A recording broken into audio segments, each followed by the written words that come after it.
Kelly, thanks. The Federal Reserve says in its Beige Book from mid-January to mid-February that economic activity expanded at a modest to moderate pace.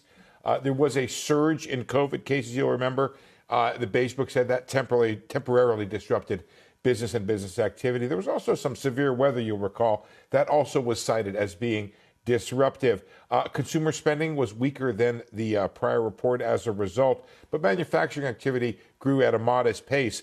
There were supply chain issues and low inventories that were said to have restrained growth, though the 6-month outlook was said to be stable to generally optimistic. There was strong demand for workers, but widespread worker scarcity. You've heard that story before about the tight labor market that Fed Chair Powell discussed.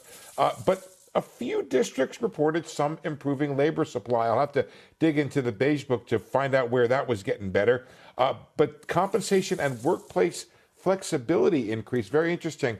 It says companies were offering workplace flexibility, especially at lower wage jobs. So that was pretty interesting development.